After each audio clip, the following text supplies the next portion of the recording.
दोस्तों ये है माय हिंदी माय उर्दू का एपिसोड नंबर 64। मैं हूं मोइन शम्सी। सलाम हिंदुस्तान। आज बात आ और आ साउंड्स में फर्क की, यानी आ और आ साउंड्स में क्या फर्क है, इस पर आज बात करेंगे।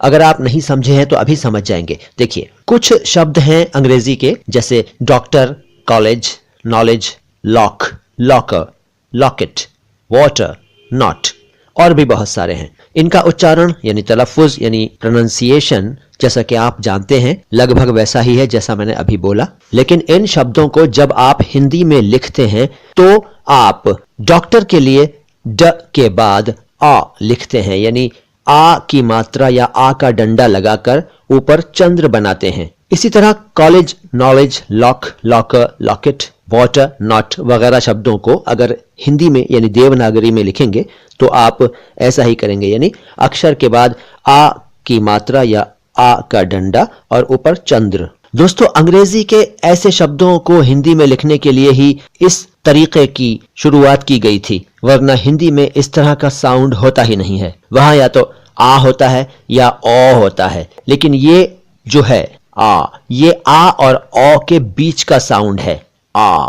इस पर आज मैं चर्चा क्यों कर रहा हूं, इसका जिक्र क्यों कर रहा हूं, ये अभी आप समझ जाएंगे जब आपको मैं ये बताऊंगा कि ऐसे बेशुमार शब्द हैं, असंख्य अल्फाज हैं, जिनमें अगर आप साउंड का ध्यान न रखें तो अर्थ बदल जाता है। लेकिन उससे पहले एक बार फिर उन्हीं शब्दों की बात करते हैं, यानी doctor, college, knowledge, lock, locker, locket, water, not वगैरह। इन शब्दों को उर्दू में लिखते हैं तो साफ साफ डॉक्टर, कॉलेज, नॉलेज, लाक, लाकर, लॉकेट, वाटर, नाट ऐसे लिखते हैं। अब क्यों लिखते हैं इसका जवाब मेरे पास नहीं है, क्योंकि मैं खुद नहीं समझ सका कि इस तरह से इन शब्दों को उर्दू में क्यों लिखते हैं, जबकि डॉक्टर लिखा जा सकता था, कम से कम डॉक्टर तो लिखा ही जा सकता था। अब देखिए, डॉक्टर और डॉक्टर दोनों में फर्क है, लेकिन आपको शायद इस वक्त महसूस नहीं हो रहा होगा। बहरहाल, अगर हम डॉक्टर के बजाय उर्दू में डॉक्टर लिख दें तो डाल हर्फ पर जबर डालकर और आगे वाव लिखकर इस साउंड से मिलती जुलती साउंड पैदा की जा सकती है, लेकिन उर्दू में ऐसा नहीं किया जाता। Doctor, college, knowledge, lock, locker, locket, water, not न लिखकर वहां लिखा जाता है डॉक्टर, कॉलेज, नॉलेज, लाख, लाकर, लॉकेट, वाटर, नाट वगैरह।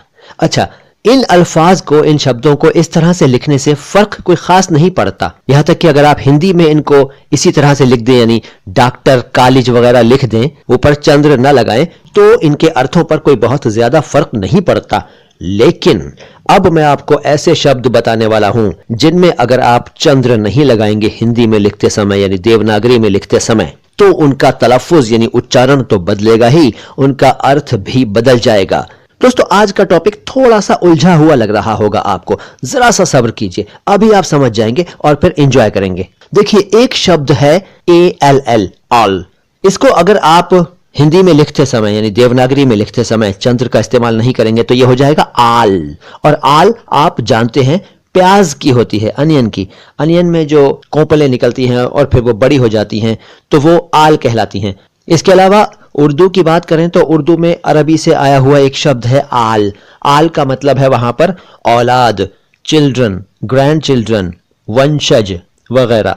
इसलिए हमें आल को ऑल की तरह ही लिखना पड़ेगा। अगर आल लिख दिया तो अर्थ बदल जाएंगे। इसी तरह से कोई अगर ऑस्ट्रेलिया का रहने वाला है तो उसे हम ऑसी कहेंगे, ऑसी, AUSSIE, ऑसी।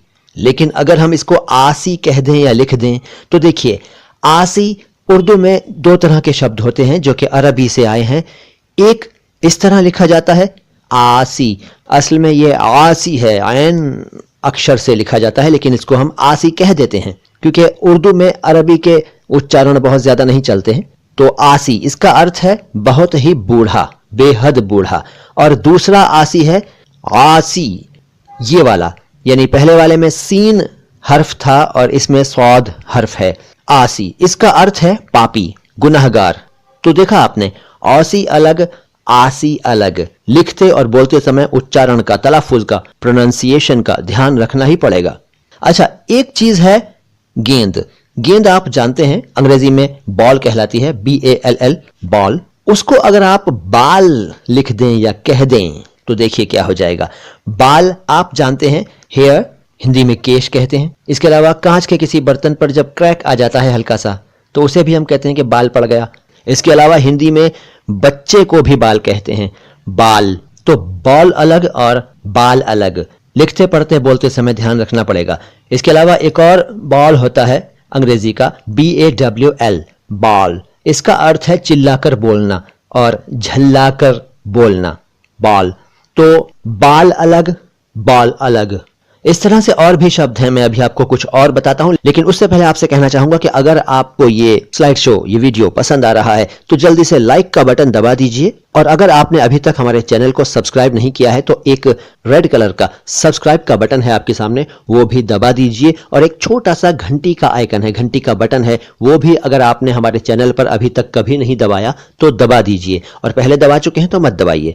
साथ ही साथ इस वीडियो के लिंक को अपने सभी दोस्तों के साथ शेयर जरूर कीजिएगा, और इस वीडियो को देखने के बाद या देखने के दौरान कमेंट बॉक्स में कुछ ना कुछ जरूर लिखिएगा। और अब अगला शब्द है बान।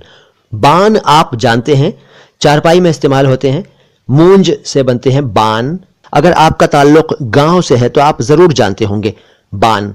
लेकिन अगर बान को बॉन कह दें, यानी लिखते समय, हिंदी में लिखते समय अगर आप चंद्र लगा दें, बॉन, तो इसका अर्थ बदल जाएगा, क्योंकि ये शब्द हो गया BAWN, बॉन। बॉन का अर्थ है किले का सहन और मवेशियों का बाड़ा। तो बान अलग, बॉन अलग। इसी तरह से एक शब्द है बॉब, BOB, बॉब। बॉब का अर्थ है घोड़े की कटी हुई दुम और बालों की लट, बॉब। लेकिन अगर इसको आप बाब लिख देंगे तो बाब उर्दू में शब्द होता है, और यह अरबी से आया हुआ शब्द है जिसका अर्थ है चैप्टर और दरवाजा, बाब। तो बॉब अलग और बाब अलग। इसके अलावा एक शब्द है boss. Yes boss, okay boss, हम लोग बोलते हैं ना BOSS, बॉस।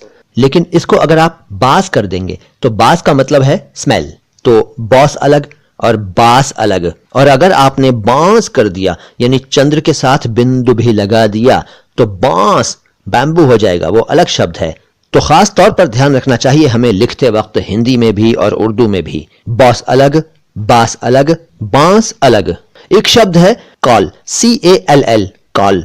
कॉल आप जानते हैं, अक्सर हम टेलीफोन के लिए भी इस्तेमाल करते हैं कि कॉल आई है, कॉल कर लेना। लेकिन इसको अगर आप काल कर देंगे, काल, तो अर्थ बदल जाएगा। काल का अर्थ हिंदी में है समय, टाइम, वक्त। और इसके अलावा अकाल के लिए भी काल शब्द का इस्तेमाल कई बार कर लिया जाता है। अकाल, कमी हो जाना। पुराने लोग इस तरह के जुमले बोला करते हैं कि काल पड़ गया, फलां चीज का काल पड़ गया, यानी वो चीज कम हो गई या नहीं मिल रही है। तो अकाल की जगह काल का इस्तेमाल कर लेते हैं। तो कॉल अलग और काल अलग। इसके अलावा एक शब्द है कॉर्न, CORN, कॉर्न। कॉर्न भी कह देते हैं और लिख देते हैं। उच्चारण तो कॉर्न ही है, र हल्का सा बोला जाएगा, इतना के सुनाई भी न दे। लेकिन हिंदी में लिखते वक्त तो ऊपर ना के र लगाना ही पड़ता है, लेकिन चंद्र भी लगाएं का के साथ, कॉर्न बोलेंगे कॉर्न। लेकिन अगर इसको कान कर दें, कान, तो कान आप जानते हैं, ईयर, कान। तो कॉर्न अलग, कान अलग। अच्छा, एक शब्द है कॉट, CAUGHT, कॉट। कैच की पास्ट फॉर्म है, आप जानते हैं, कॉट। इसको अगर आप कॉट न कहकर काट कह दें, काट, तो देखिए अर्थ बदल जाएंगे। काट का अर्थ होता है काटना, टू कट। तो कॉट अलग और काट अलग। एक और कॉट है COT, कॉट, चारपाई। उसे भी आप काट नहीं कह सकते कि मैं काट पर बैठा था। काट पर कैसे बैठ जाएंगे आप, कॉट पर बैठ सकते हैं, COT, कॉट। तो इस सीरीज में मैं आपको इसी तरह के बहुत से शब्द और भी बताऊंगा। अभी फिलहाल अपनी बात यहीं रोक रहा हूं, लेकिन वादा करता हूं कि बहुत जल्द इस सीरीज का दूसरा एपिसोड लेकर आपकी खिदमत में फिर हाजिर हो जाऊंगा। तब तक के लिए मोइन शम्सी को इजाजत दीजिए। सलाम हिंदुस्तान।